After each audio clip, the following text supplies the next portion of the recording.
Jai Hind students, I am Jyoti Chaurasya, your science teacher. Today I am going to explain the next chapter of science, that is the cell. In this chapter we will study about structure and function of cell. So let's start.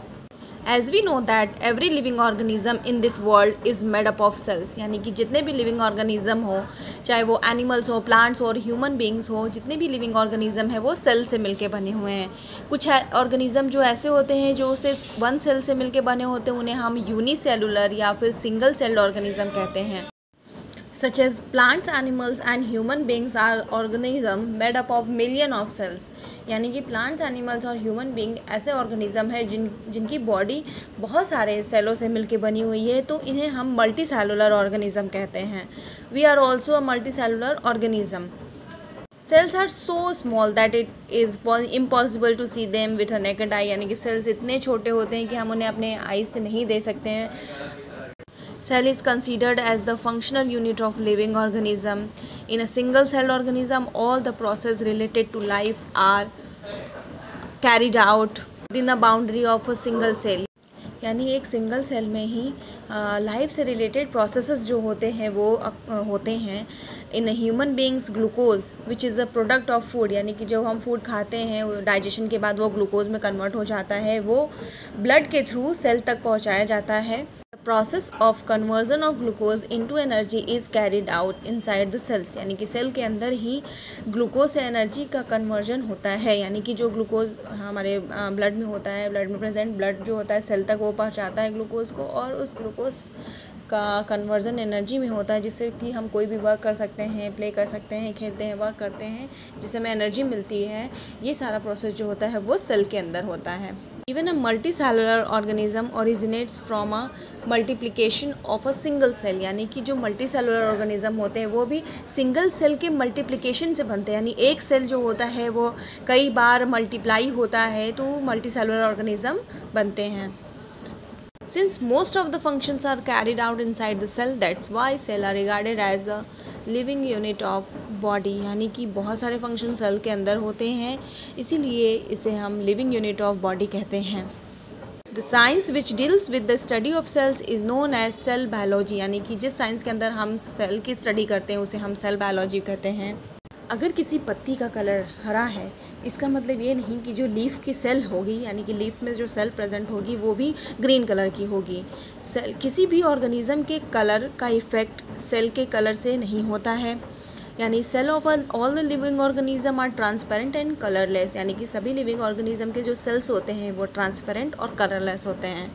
Due to colourless nature of cell it is difficult to study them under the microscope, यानी कि cell जो होते हैं वो colourless होता है, कोई colour ही नहीं होता है, तो इसकी वजह से माइक्रोस्कोप के अंदर उसकी स्टडी करने में बहुत डिफ़िकल्टीज़ आती हैं। इसीलिए जो साइंटिस्ट होते हैं या फिर जो भी सेल की स्टडी कर रहे होते हैं वो डाइज़, डिफरेंट कलर के डाइज़ का यूज़ करते हैं ताकि वो जो सेल हो वो विजिबल हो सके माइक्रोस्कोप में।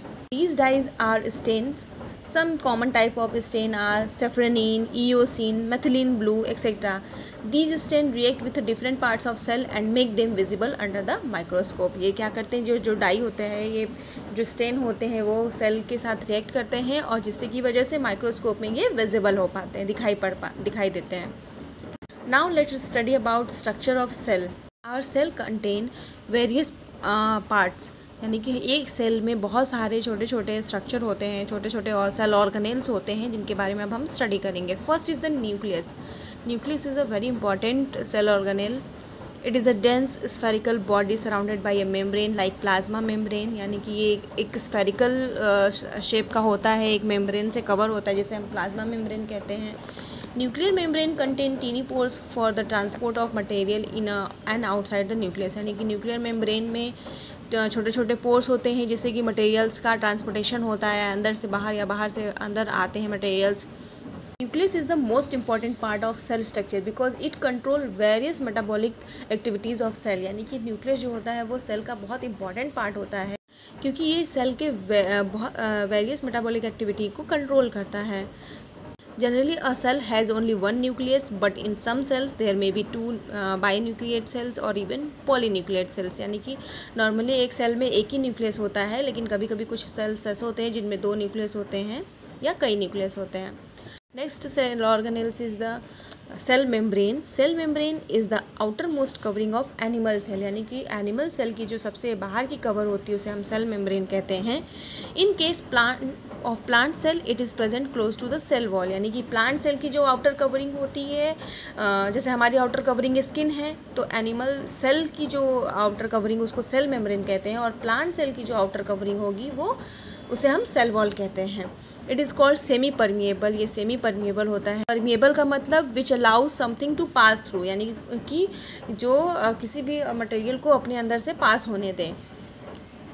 Provide definite shape to the cell and allows selective transport of materials, यानी कि ये सेल को एक डेफिनिट शेप देती है, सेल मेम्ब्रेन जो होती है, और किसी सेलेक्टिव मटेरियल्स को वो अलाउ करती है सेल के अंदर आने के लिए. It also provide cell continuity and flow of information. Next structure is the cell wall. It is the outermost layer of plant, यानी कि प्लांट सेल की जो आउटर मोस्ट लेयर होती है उसे हम सेल वॉल कहते हैं. कुछ बैक्टीरियल सेल्स और फंजाई लाइक उनके जो आउटर सेल होते हैं उनको भी हम सेल वॉल कहते हैं. It is made up of cellulose. Plant cell में जो होता है वो सेलुलोज का बना होता है. आउटर जो लेयर होती है उसकी, फंजाई में ये काइटिन की बनी होती है. Cell wall also contain tiny pores for connecting with other cells, यानी कि सेल वॉल में भी छोटे छोटे पोर्स होते हैं जिससे कि वो दूसरे सेल से कनेक्ट कर सकें. सेल वॉल भी जो होता है वो सेल को शेप प्रोवाइड करता है. Next is the mitochondria. Mitochondria also called powerhouse of cell because it contain enzyme for complex oxidation of food to get energy. यानी माइटोकॉन्ड्रिया को powerhouse of the cell इसलिए कहते हैं क्योंकि इसके अंदर एंजाइम्स होती हैं, कुछ ऐसे एंजाइम्स होते हैं जो फूड का कंप्लीट ऑक्सीडेशन करते हैं जिसकी वजह से हमें एनर्जी मिलती है. It is absent in some RBCs and some bacteria. Mitochondria होता है जो कुछ आरबीसीज और कुछ बैक्टीरिया में प्रेजेंट होता है. It is filamentous granular structure inside the cell. It releases energy in the form of ATP, adenosine triphosphate.